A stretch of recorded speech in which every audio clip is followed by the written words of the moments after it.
இந்துக்களில் ஜோதிடர்கள் இருக்கிறாங்க, கிறிஸ்தவர்களில் தீர்க்கதரிசிகள் இருக்கிறாங்க. இந்து ஜோதிடர்கள் எதிர்காலத்தை கணித்து சொல்றாங்க, கிறிஸ்தவ தீர்க்கதரிசிகள் நடக்க போறதை பத்தி முன்னறிவிக்கிறாங்க. ரெண்டுமே ரொம்ப சுவாரஸ்யமான ஃபீல்டு. இந்த ரெண்டுக்கு என்ன வித்தியாசம் அப்படிங்கிறத பற்றி தான் இந்த வீடியோவில் நம்ம பார்க்க போகிறோம். இரண்டுக்கும் உள்ள வித்தியாசங்கள் என்ன அப்படின்னு பார்க்கறதுக்கு முன்னால் இரண்டுக்கும் உள்ள ஒற்றுமைகள் என்ன அப்படின்னு தெரிஞ்சுக்கிறது நமக்கு ரொம்ப பிரயோஜனமாக இருக்கும். இரண்டுக்கும் உள்ள ஒற்றுமைகள் என்ன? முதலாவது, இரண்டுக்குமே அடிப்படையாக இருக்கிறது ஜனங்களின் மூட நம்பிக்கை. அதாவது நமக்கு மேலே ஏதோ ஒரு சக்தி இருந்துக்கிட்டு நம்முடைய வாழ்க்கையை அது தீர்மானிக்குது. அதை கடவுள், கர்த்தர், இப்படி என்ன பேர் வேணாலும் வச்சு கூப்பிடலாம். அந்த சக்தி நம்முடைய வாழ்க்கையை முடிவு பண்ணியிருக்கு. அதன்படி தான் நம்முடைய வாழ்க்கை ஒவ்வொரு நாள் நடந்துக்கிட்டு இருக்கு. அப்படின்னா நாளைக்கு நம்முடைய வாழ்க்கையில் என்ன நடக்க போகுது அப்படிங்கிறது அந்த சக்திக்கு தெரியும். அந்த சக்தியை எப்படியாவது தொடர்பு கொண்டால் நம்முடைய எதிர்காலத்தில் என்ன நடக்கும்னு தெரிஞ்சுக்கலாம். இப்படி ஜனங்களுக்கு இருக்கும் ஒரு தவறான நம்பிக்கை தான் ஜோதிடம், தீர்க்க தரிசனம் ரெண்டுக்குமே அடிப்படையாக இருக்குது. அடுத்து, இந்த இரண்டுக்கும் மூலதனம் என்ன? எதிர்காலத்தை குறித்து அறிந்து கொள்ள வேண்டும் என்கின்ற ஆர்வம் எல்லாருக்குமே இருக்கும். நமக்கு இருக்கும் அந்த ஆர்வம் தான் இந்து ஜோதிடத்துக்கும் மூலதனம், கிறிஸ்தவ தீர்க்க தரிசனங்களுக்கும் மூலதனம். எதிர்காலத்தில் நம்முடைய வாழ்க்கையில் என்ன நடக்கும் அப்படின்னு தெரிஞ்சுக்கிறதுனால என்ன ஆகப்போகுது? ஒருவேளை நன்மை நடக்கும் அப்படின்னா சந்தோஷப்படலாம், தீமை நடக்க போகுது அப்படின்னா அதுக்கேற்றபடி தயாராகிக்கலாம், அல்லது அதை தடுக்கிறதுக்கு ஏதாவது பரிகாரம், ஜெபம், உபவாசம், நேர்ச்சை, பொருத்தனை செய்யலாம். ஜனங்களின் இந்த ஆர்வம் இருக்கு இல்லையா, அதுதான் இந்த இரண்டு தொழிலுக்கும் மூலதனம். மூன்றாவதாக, இந்து ஜோதிடத்திற்கும் கிறிஸ்தவ தீர்க்க தரிசனத்திற்கும் உள்ள ஒற்றுமை என்ன அப்படின்னா, ரெண்டுமே நிறைவேறுவதற்கு 5% வாய்ப்பு இருக்கு.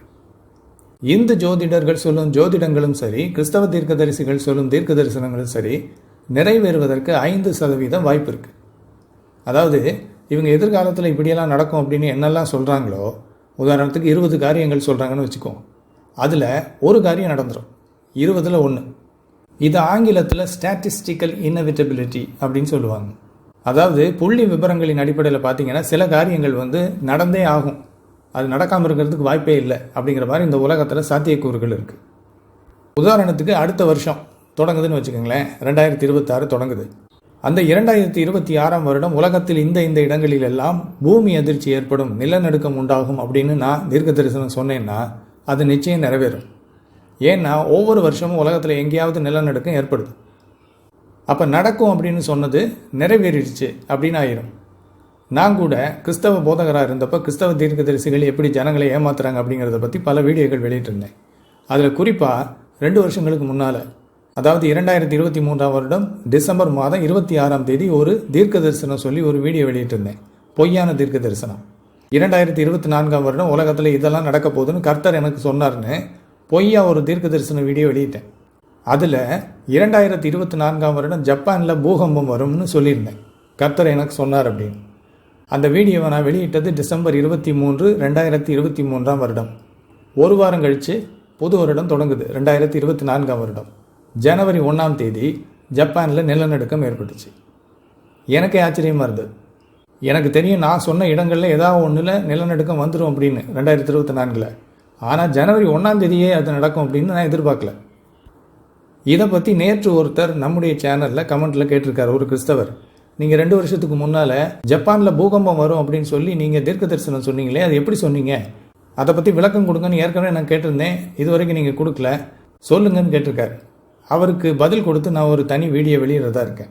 இப்படி நான் என் இஷ்டத்துக்கு எதையோ சொல்லிட்டு அதெல்லாம் கர்த்தர் என்கிட்ட சொன்னார்னு தீர்க்க தரிசனமாக சொன்னது நிறைவேறிடுச்சு. இதே போலத்தான் இந்து ஜோதிடர்கள் சொல்வதும் கிறிஸ்தவ தீர்க்க தரிசிகள் சொல்கிறதும் நிறைவேறுது. 20 காரியங்கள் அவங்க சொல்லுவாங்க, அதில் ஒன்றே ஒன்று தான் நிறைவேறும். அந்த ஒன்றே ஒன்றை வச்சுக்கிட்டு அவங்க பொழப்பு நடக்கும். இவங்க சொன்ன மற்ற 19 காரியங்கள் ஏன் நடக்கலைன்னு ஜனங்களும் கேட்க மாட்டாங்க, அதை மறந்து போயிடுவாங்க. இது இரண்டுக்கும் உள்ள ஒரு ஒற்றுமை, இந்து ஜோதிடத்திற்கும் கிறிஸ்தவ தீர்க்க தரிசனத்துக்கும். நான்காவது, இந்த இரண்டுக்கும் இருக்கின்ற ஒற்றுமை என்னன்னா, ரெண்டுமே ஜனங்களின் பிரச்சனைகள், பயங்களை தங்களுக்கு சாதகமாக பயன்படுத்துபவை.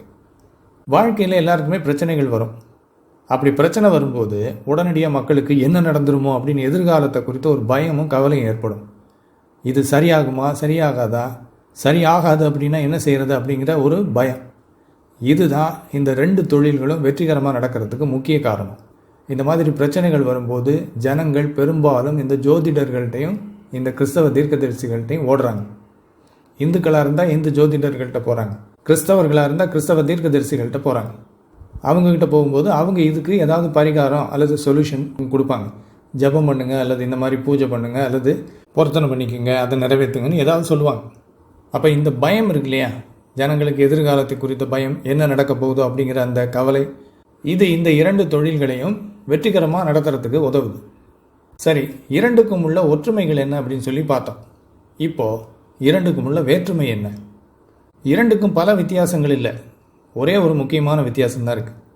இந்து ஜோதிடத்திற்கும் கிறிஸ்தவ தீர்க்க தரிசனத்திற்கும் என்ன வித்தியாசம் அப்படின்னா, இந்து ஜோதிடர்கள் ஜோதிடம் சொல்லும்போது கிளி இப்படி சொல்லுச்சு அப்படின்னுவாங்க. கிரகங்கள் இங்கேயும் அங்கேயும் இருக்கிறத வச்சு இப்படி தான் உங்களுக்கு நடக்க போகுது அப்படின்னு சொல்லுவாங்க. ஆனால் கிறிஸ்தவ தீர்க்கதரிசிகள் தீர்க்க தரிசனம் சொல்லும்போது கர்த்தர் உரைத்தார் அப்படின்னு சொல்லுவாங்க. ஆண்டவர் எங்ககிட்ட வந்து பேசினார், எங்களுக்கு தரிசனம் கொடுத்தார், எங்களோடு முகமுகமாய் பேசினார் அப்படின்னு சொல்லுவாங்க. இதுதான் இந்த 2க்கும் உள்ள வித்தியாசம். அப்போது 2 கூட்டமுமே பொய், 2மே பித்தலாட்டம், 2மே ஏமாத்து வேலை, 2மே ஜனங்களின் மூட நம்பிக்கையின் அடிப்படையில் அமைந்தது, 2மே ஜனங்களின் ஆர்வக் கோளாறை மூலதனமாக கொண்டது, 2 கூட்டமும் ஜனங்களின் பயங்களை தங்களுக்கு சாதகமாக பயன்படுத்தி கொள்கின்றன, 2 கூட்டமும் மோசடி பேர் வழிகள். ஆனால் ஒரு கூட்டம் கிளி கிரகங்கள் பெயரை சொல்லி ஏமாத்துது, இன்னொரு கூட்டம் கடவுள் என்கின்ற இல்லாத ஒரு கற்பனை பெயரை சொல்லி ஏமாத்துது. இந்த 2 கூட்டத்தில் யார்கிட்ட ஏமாறுறதுன்னு நீங்களே முடிவு பண்ணிக்கங்க.